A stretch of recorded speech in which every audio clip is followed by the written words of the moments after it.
አዳምና ሔዋን የመጀመሪያ የበደሉት በደል የተሳሳቱት ስህተት መምህራን ሲነግሩ ካለ እግዚአብሔር እንደ እግዚአብሔር ለመሞከራቸው ካለ እግዚአብሔር እንኳን እንደ እግዚአብሔር መሆን ካለ እግዚአብሔር ሰው መሆን ራሱ አይቻልም። በኋላ ክርስቶስ ሰው የሆነው እኛ ሰው እንድንሆን ነው ሁለተኛ ይላሉ። ከዚህ ጋር አያይዘው ሁሉም ሰው እመቤታችን እያመሰገነ ነው እንዴ? አይደለም። ስለዚህ ከእግዚአብሔር ጋር የሆኑት እመቤታችን ያመሰግናሉ ማለት ነው። ሲጀመር ከእግዚአብሔር ጋር የሆነ ነው ከሰው ትውልድ ቢቆጠር ሰው የሚባል አምላክ ሰው የሆነ እውነት ነው። ሰው አምላክ እንዲሆን ሰው አምላክ ከመሆኑ በፊት መጀመሪያ ሰው መሆን አለበት። ራሱ ወደ ሰውነቱ ሌቭል ምን ማድረግ አለበት? መመለስ አለበት። ስለዚህ አምላክ ሰው የሆነው ሰው እንዲሆን ነው። ቅዱስ ዳዊት ምን ይላል? ሰው ክቡር ሆኖ ሳለ አላወቀም፣ ልብ እንደሌላቸው ማለት ማስተዋል እንደማይችሉ እንደ እንስሳት ሆነ ይላል።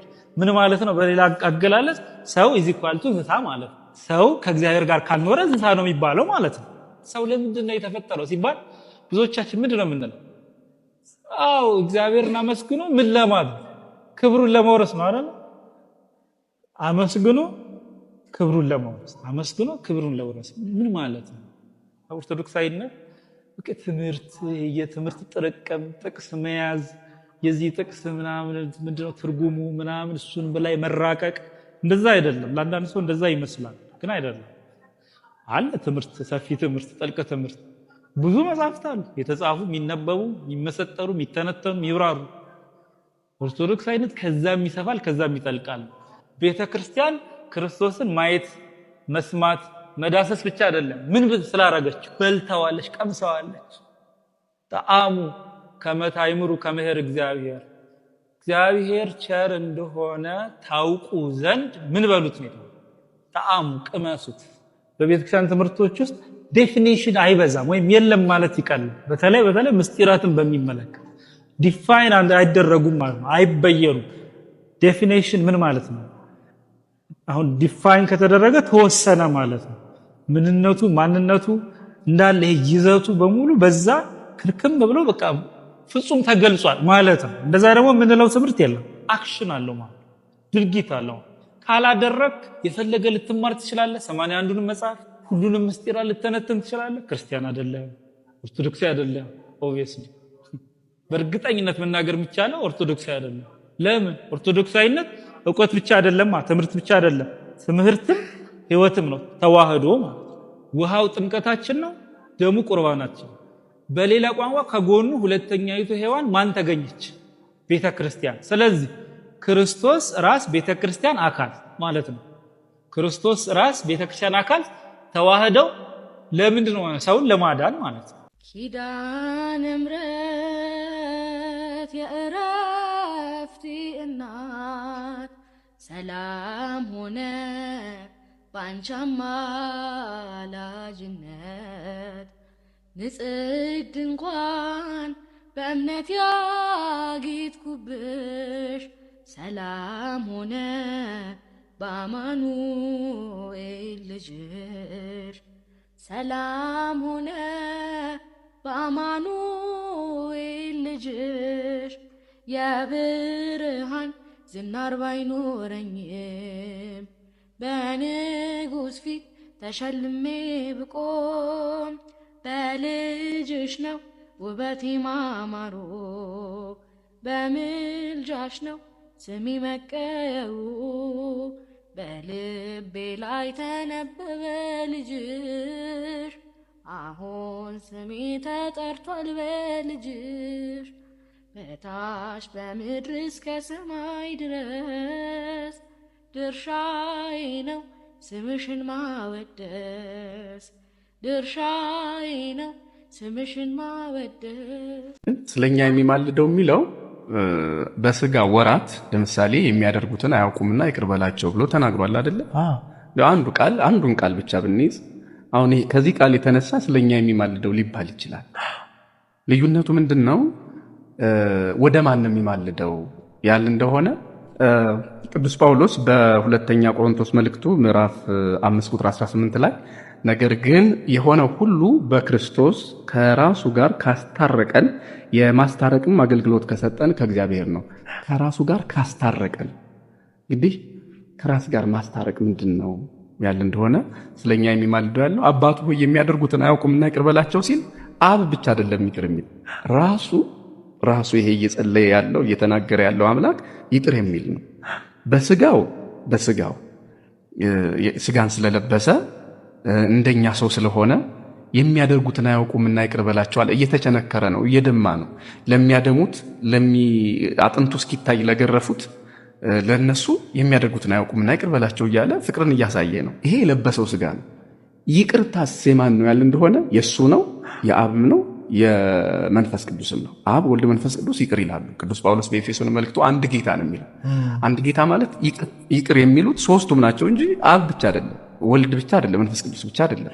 ስለዚህ ስጋነቱን የሚያመለክት ነው። ይሄ ሰው መሆኑን የሚያመለክት ነው። የመጀመሪያው ምክንያት ማለት ነው ስለኛ የሚማልደው የሚለው ይሄው የሚያደርጉትን አያውቁምና ይቅር በላቸው እያለ ሰማ ነው።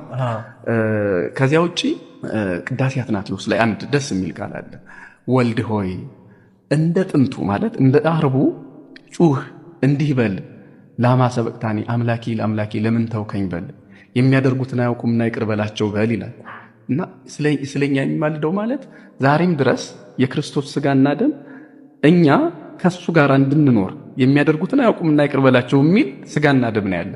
ይሄ ማለት የፍጡርነት ጠባይን ይዞ አማላጅ ነው ማለት አይደለም። ከራሱ ጋር የሚያስታርቅ ይቅር የሚል ታራቂ፣ አስታራቂ፣ እርቅ ሆኖ ሶስቱንም ሆኖ ልክ መስዋዕት እሱ ነው፣ መስዋዕት ተቀባይ እሱ ነው፣ መስዋዕት የሚሰዋም እሱ ነው እንደምንለው ሁሉ ለኛ የሚማልደው ሲባል ሰው ነውና በሰውነቱ ይህንን ቃል ይናገረዋል። የሚያደርጉትን አያውቁምና ይቅር በላቸው። እስጢፋኖስም ከጌታችን ከኢየሱስ ክርስቶስ ተምሮ አድርጎታል። የሐዋርያት ሥራ ምዕራፍ 7 ላይ የድንጋይ ክምር እየከመሩበት የሚያደርጉትን አያውቁምና ይቅር በላቸው ብሎ ተናግሯል። ለዚህ አሁን ክርስቶስ አርአያ ለመሆን የሚጠሏችሁን ውደዱ ለማለት ማለት ነው። እየቸነከሩት እያደሙት የሚያደርጉትን አያውቁምና ይቅር በላቸው አለ። አርአያ ለመሆን ይሄው እስጢፋኖስ ከሱ ተምሮ በድንጋይ የሚደበድቡትን የሚፈነክቱትን የድንጋይ ክምር የከመሩበትን የሚያደርጉትን አያውቁምና ይቅር በላቸው አለ። ስለዚህ ሌላው መልክ ደግሞ አርአያነት ነው። ሰው መሆንን ያየን እንደሆነ ግን ቅድም እንዳልኩት ነው። ክርስቶስ አምላካችን ሰው ነው። ሰው የሆነ አምላክ ነው ወይም አምላክ የሆነ ሰው ነው። ስለዚህ ሰውነቱን የተመለከተ ቃል እሱ ጋር እናያለን፣ ከአብ ከመንፈስ ቅዱስ በተለየ ሁኔታ። ለዚህ ዛሬም ስጋውን ስንበላ ደሙን ስንጠጣ በስጋውና በደሙ በኩል ከሱ ጋር እንታረቃለን፣ ከአባቱ ጋር እንታረቃለን፣ ከመንፈስ ቅዱስ ጋር እንታረቃለን፣ በህይወት እንኖራለን። ህይወትን የምናገኘው በክርስቶስ ስጋና ደም በኩል ነው። ስለዚህ ስለኛ የሚማልደው ማለት በዚህ አንጻር ነው መታየት ያለበት ማለት ነው ባጭሩ። ችግሩ አሁን በዚህ ቃል ላይ የሚሳሳቱት ሰዎች ስጋዊ ባህሪውን ብቻ ይይዙና መለኮታዊ ባህሪውን ይረሳሉ። ይኸውልህ ችግሩ ይሄ ነው። ለምሳሌ እኔ አሁን በዚህ ሰዓት እያወራሁ ያለሁ ነፍሴ ናት ወይስ ስጋዬ? ከአንተ ጋር ቃለ መጠይቅ እያደረግን ነፍስ ነች። ምን ዲፐንድ ሊያደርግ ይችላል በእኔ ግንዛቤ። ዝም ብለህ ነው። ነፍስ ነባቢት ናት፣ መናገር ትችላለች። ግን ሰውየው ዝም ብሎ ስጋውም ሊያወራ ይችላል። የሚያደርጉትን አያውቁምና እንደተባለው ዝም ብሎ በደመ ነፍስ እንደ እንስሳ ሊያወራም ይችላል። ነቅቶ ደግሞ ከመንፈሱ በነፍሱ ሊያወራ ይችላል። ይሄ አለ አይደለ? አንዳንድ ጊዜ እኮ ሳናቅ በደመ ነፍስ እናደርጋለን። ነቅተን ግን ከአምላካችን ጋር በመንፈስ ተገናኝተን ልክ ሐዋርያት እንደተባሉ ስለምታወሩት አታስቡ፣ መንፈስ ቅዱስ በእናንተ ውስጥ ሊያወራ ይችላል። እሱ ደግሞ ሌላ እሱ ነው። ግን አሁን እኛ እንደዚህ ስንነጋገር በቤተክርስቲያን ትምህርት እኔ ስናገር አሁን ስሙር ሲመጣ እናንተ ስትጠሩት እኔ ሲቀመጥ እናንተ ነፍሴን መጥራት አትችሉ። ነፍሴን የምትጠሩት በስጋዬ በኩል ነው። ስጋዬ ከሌለ ነፍሴን ስልክ አታነሳም፣ ከእናንተ ጋርም አትግባባም። ስጋዬን ብቻ ደግሞ ብትጠሩት የእናንተን መልእክት መስማት አይችልም፣ መናገር አይችልም፣ ስጋ ብቻ። ስለዚህ የምታወቀው አዋቂዋ ነፍስ የማያውቀው ስጋ ጋር ተዋህዳ አንድ ላይ አለ እንጂ አሁን እዚህ ነፍስም ስጋም አይደለም። ነፍስም ሁለቱም ናቸው። ከስጋ በተዋህዶ ነው እዚህ ያለው። አሁን ማን ያዘዋል ሲባል ሰው ሲጠራህ ነፍስን ወይ ስጋህን አንድ ላይ ነን እንጂ አሁን ስጋዬን ካልክ አስከሬን ነው እየጠራ ያለው ማለት ነው። አይሆንም። ስጋህን ብቻ ሊጠራው አይችልም። ማን ያዘዋል የሚባለው ሰው የነፍስና የስጋ ውጤት ነው። አስከሬን ከሆነ በኋላ ግን በስም አትጠራም። ነፍስ የለም አስከሬኑ ነው የሚባለው። ሁላችንም አስከሬን ነው የምንባለው። ነፍስ ከሌለኝ እንዴት በስም ይጠሩኛል? ስም ያለው ሰው ሞቷል። ክርስቶስ አምላካችን በሰውነቱ የሚሰራውን ስራ እያዩ ሰዎች ለአምላክነቱ የሚገባውን ክብር ያሳንሱታል። በአምላክነት የሚሰራውን ስራ ደግሞ አይተው የለም ሰው ብቻ እንትን አምላክ ብቻ ነው ሰውነቱ የለም ብለው ይካዱ ደግሞ አሉ። የሚገርም በባህር ላይ ሲራመድ አይተው እንዲሁ በንጽህና መወለዱን ከፍ ለማድረግ ፈልገው የለም የሰው ዘር እሱ የሰው ባህሪ የለበትም ብለው ይካዱ መናፍቃን አሉ በቤተክርስቲያን ታሪክ ውስጥ። መለኮታዊ ባህሪውን ከስጋዊ ባህሪው፣ ስጋዊ ባህሪውን ከመለኮታዊ ባህሪው ሳንቀላቅል ነው ማመን ያለብን። ይሄ ሲቀላቀልና ሲምታታ ግን አማላጅ የሚለውን ዝቅ ማድረግ ዝቅ ያደረገውን ነገር ወይም ደግሞ ከፍጡራን እንደ አንዱ አድርጎ ማየት። አሁን ለኔ ቅዱስ ገብርኤል ቢያማልደኝ ወደ ፈጣሪው ነው።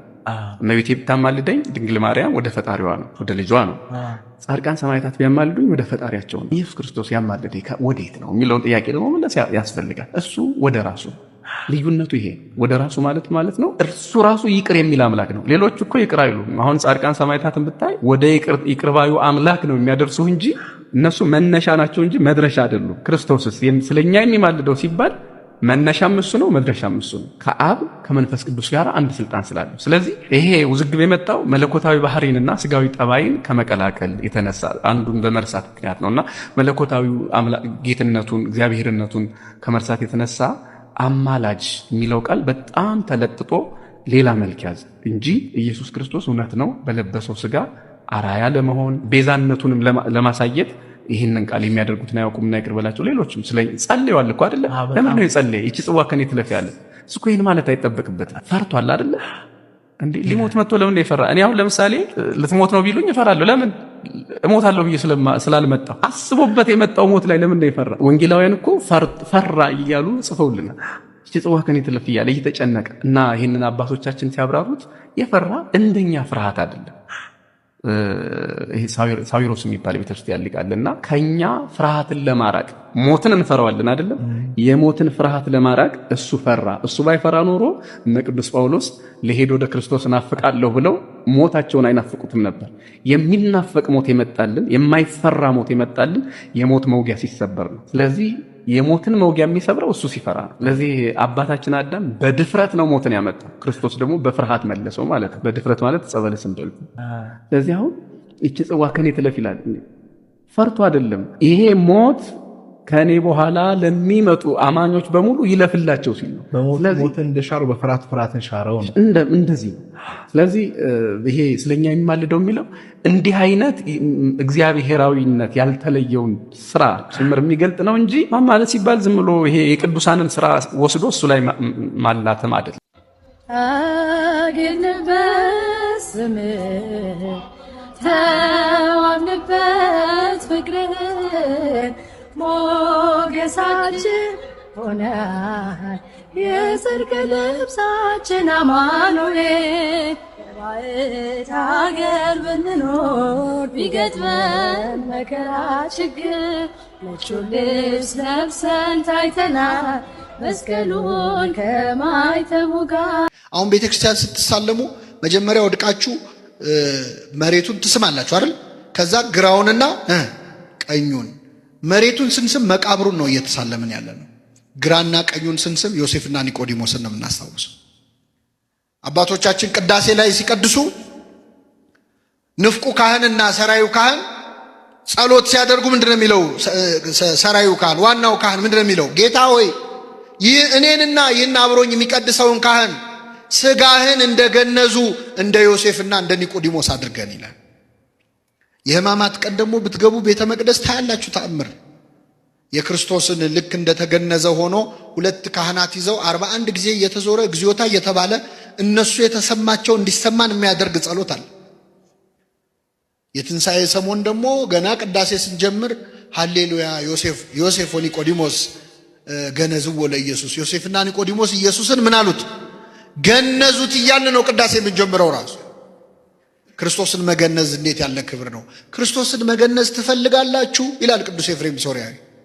ኤፍሬም ሶርያዊ ይገርማችኋል፣ መገነዝ ይፈልግ ነበር እና ምን ያደርጋል መሰላችሁ? በጠዋት ይነሳና በማታ ይወጣና ሌሊቱን ሙሉ ጎዳና ተዳዳሪዎች ነዳያንን በተኙበት ይፈልጋል። ከመሃላቸው የሞተ ካገኘ ደስ ይለዋል፣ ይገንዘዋል።